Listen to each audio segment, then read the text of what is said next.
Excel P U college ಗುರುವಾನಿಕೆರೆ ಪ್ರಾಯೋಜಿತ ಅಖಾಡ big fight ವಿಶೇಷ ಮತ್ತೆ ಮುಂದುವರಿತಾ ಇದೆ. ದಿನೇಶ್ ಜಿ, ನನ್ನ ಪಾಯಿಂಟ್ ಏನಂತ ಹೇಳಿದ್ರೆ ಇಲ್ಲಿ ಈಗ ಅವರು ರಾಜೀನಾಮೆಯನ್ನು ಕೊಟ್ಟಿದ್ದರು, ಯಾಕೆ ಕೊಟ್ಟಿರಲಿಲ್ಲ, ಮತ್ತೆ ಸುಮ್ಮನೆ ಇರಬೇಕಾಗಿತ್ತು ಅವರು, ಮತ್ತು ಈಗ ಯಾವ ಆಧಾರದ ಮೇಲೆ ಮತ್ತೆ ಅವ್ರನ್ನ ಮಿನಿಸ್ಟರ್ ಮಾಡಿದ್ರು ಅಂಥೇಳಿ ಒಂದು ದೊಡ್ಡ ಪ್ರಶ್ನೆ ಇತ್ತು.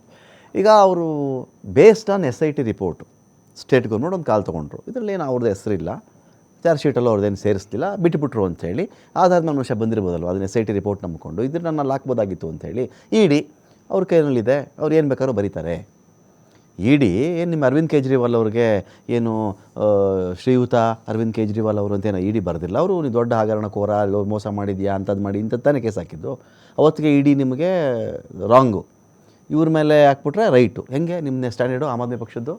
ಸರ್ ಈಗ ಇಡೀ ನಿಮ್ಮ 6 ಜನ ಅರ್ಧ ಕ್ಯಾಬಿನೆಟ್ ಎತ್ಕೊಂಡು ಒಳಗಡೆ ಇಟ್ಟರೆ ಅವರು ಬಲ ಬಂದ್ಬಿಟ್ರಿ ಜೈಲ್ ಒಳಗಡೆ ಆಚೆ, ಹೊಸ ಮುಖ್ಯಮಂತ್ರಿ ಮಾಡಿಬಿಟ್ರಿ. ಅಲ್ಲಿ ಇಟ್ ಈಸ್ ಇಂಟೆನ್ಷನಲ್ ಅಲ್ಲಿ ಇಲ್ಲಿ 18ನೇ ಆರೋಪಿ ಸರಿ, ಇಲ್ಲಿ SIT ಇಲ್ವಲ್ರಿ ದಿನೇಶ್ ಜಿ? SIT ಇಲ್ಲ ಇಲ್ಲಿ. ಈಗ ಇಲ್ಲಿ 187 ಕೋಟಿ ಹಣನಾರು ಸಿಕ್ಕಿದೆ, ಅಲ್ಲಿ ₹1 ಸಿಕ್ಕಿಲ್ಲ. ಎಲ್ಲಾರ ಮನೆ ಸರ್ಚ್ ಮಾಡಿದ್ದಾರೆ. ಕೋರ್ಟ್ ಹೇಳಿದ್ ಹೇಳ್ರಿ, ಕೋರ್ಟ್ ಹಂಗೆ ಹೇಳಿದ್ಯಾ? ಇವ್ರು 100 ಹೇಳ್ತಾರೆ. ಇವತ್ತಿಗೂ ನಾಗೇಂದ್ರನ್ ಮನೆಯಲ್ಲಿ ₹50 ಸಿಗ್ತೇನೆ ಸರ್. ಒಂದು ನಿಮಿಷ ಕೇಳಿಸ್ಕೊಳ್ಳಿ, ನಾಗೇಂದ್ರನ್ ಮನೆಯಲ್ಲಿ ₹50 ಸಿಗ್ತೇನ್ರಪ್ಪ ಹೇಳಿ. ಅಕೌಂಟ್ ಅಲ್ಲಿ ಸಿಕ್ಕಿದೆಯಲ್ಲ ಸರ್, ಇವತ್ತು ಪ್ರತಿಯೊಂದು ಅಕೌಂಟ್ ಅಲ್ಲಿ ಅವ್ರ relatives account foreign trip enjoyment ಮಾಡಿದಾರಲ್ಲ.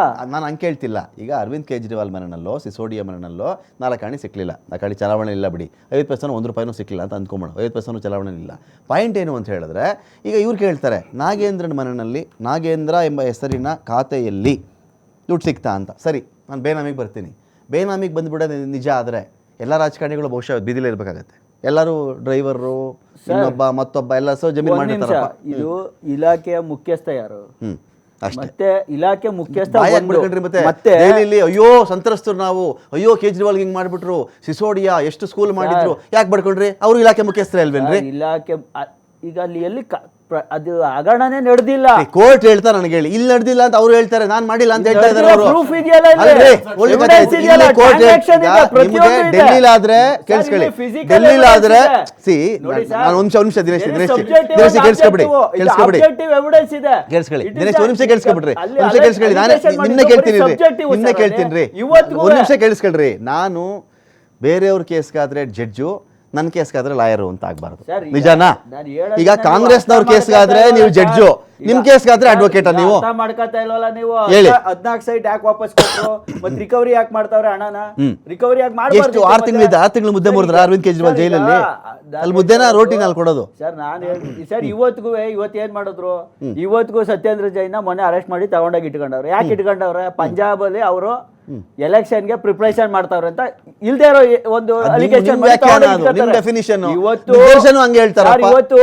ಬಳ್ಳಾರಿ ಸ್ಟ್ರಾಂಗ್ ಆಗಿದ್ರು ಲೀಡರು, ರೆಡ್ಡಿಗೆ ಅವ್ರಿಗೆ ಅನುಕೂಲ ಮಾಡಬೇಕಾಗಿತ್ತು ಅಂತ ಅವರು ಅದನ್ನು ಹೇಳ್ತಾರೆ. ಇವತ್ತು ನೋಡಿ, ಎನಿ ಎವಿಡೆನ್ಸ್ ತಗೊಂಡಾಗ ಸಬ್ಜೆಕ್ಟಿವ್ ಆಬ್ಜೆಕ್ಟಿವ್ ಅಂತ ಆಗತ್ತೀವಿ. ಇಲ್ಲಿ ಸಬ್ಜೆಕ್ಟಿವ್ ಅಂದ್ರೆ ಯಾರು ಹೇಳ್ಬೇಕು, ಅಲ್ಲಿ ಹೇಳಕ್ಕೂ ಒಬ್ರು ಇಲ್ಲ. ಆಬ್ಜೆಕ್ಟಿವ್ ಎವಿಡೆನ್ಸ್ ಅಂದ್ರೆ ಇಲ್ಲಿ ಹಣ ಟ್ರಾನ್ಸಾಕ್ಷನ್ ಒಂದು ಕ್ಲಿಯರ್ ಕಟ್ ಆಗಿ ಎಲ್ರಿಗೂ ರಿಫ್ಲೆಕ್ಟ್ ಆಗ್ತಾ ಇದೆ. ರಿಫ್ಲೆಕ್ಟ್ ಆದ್ಮೇಲೆ ನೈತಿಕತೆ ಒತ್ಕೊಳ್ಳಿ. ಈಗ ನೀನೇ ಕಳ್ತನ ಮಾಡಿಲ್ಲ ಅಂದ್ರೂ ನೈತಿಕತೆ ಒತ್ಕೊಂಡು, ಈಗ ನೀಡ್ ಸ್ಕ್ಯಾಮ್ ಅಲ್ಲಿ ಧರ್ಮೇಂದ್ರ ಪ್ರಧಾನೇ ಮಾಡವ್ರೆ ಅಂತಲ್ಲ, ಅಲ್ಲಿ ಅಧಿಕಾರಿಗಳು 3 ವರ್ಷದಿಂದ ಮಾಡ್ತಲೇ ಅವ್ರೆ. ನಿನ್ಗೆ ನಡ್ಸಕ್ಕೆ ಯೋಗ್ಯತೆ ಇಲ್ಲ, ಮಿನಿಸ್ಟ್ರಿಶಿಪ್, ನೀನ್ ಮನೇಲಿ ಇರಪ್ಪ ಅಂತ ಕಳಿಸವ್ರೆ. ಇವರಾದ್ರೂ ಅಷ್ಟೇ, ಈ ಟರ್ಮ್ ಮುಗಿಲಿ, ಇವರು ಕ್ಲಿಯರ್ ಮಾಡ್ಕೊಂಡು ಬರಲಿ. ನಾನು ಸತ್ಯ ಹರಿಶ್ಚಂದ್ರ, ನಾನು ಯಾವುದೋ ಹಗರಣ ಮಾಡಿಲ್ಲ, ನಾನು ಒಳ್ಳೆಯವನು ಅಂತ ಆಚೆ ಬರಲಿ. ಬಂದ ಮೇಲೆ ಕೊಡಿ, ನಾವು ಬೇಡ ಅನ್ನಲ್ಲ. ಈಗ ಆಲ್ರೆಡಿ ಹಗರಣಗಳನ್ನ ಒತ್ಕೊಂಡಿರೋರು, ಮತ್ತೆ ಇವ್ರೇನ್ ಮೂಲ ಕಾಂಗ್ರೆಸ್ಸಿಗನೂ ಅಲ್ಲ, ಅಲ್ಲಿ ಹೇಳ್ಕೋಬೇಕು ಅಂದ್ರೆ ಇಸ್ ಫ್ರಮ್ ದ ಬಿಜೆಪಿ, ಈಗ BJP candidate, is trained from the BJP. ಆ ವ್ಯಕ್ತಿಗೆ ಈಗ ಕಾಂಗ್ರೆಸ್ ಅಲ್ಲಿ 136 ಜನ ಅವ್ರ MLAಗಳು, ಪಾಪ ಸೀನಿಯರ್ 4 ಟೈಮ್ 5 ಟೈಮ್ ಗೆದ್ದಿರೋರ್ಗೆ ಮಿನಿಸ್ಟ್ರಿಶಿಪ್ ಕೊಡ್ತಾ ಇಲ್ಲ. ಅಂದ್ರೆ ಇಲ್ಲಿ ಕೇಳ್ತಾ ಇರೋದು ನಮ್ಗೆ, ಇಲ್ಲಿ ಸಮಥಿಂಗ್ ಇಸ್ ದೇರ್. ಅಂದ್ರೆ ವಾಲ್ಮೀಕಿ, ಈಗ ವಾಲ್ಮೀಕಿ ಇದ್ರಲ್ಲೂ ಕೂಡ ಬೇರೆ MLAಗಳು ಇದಾರೆ.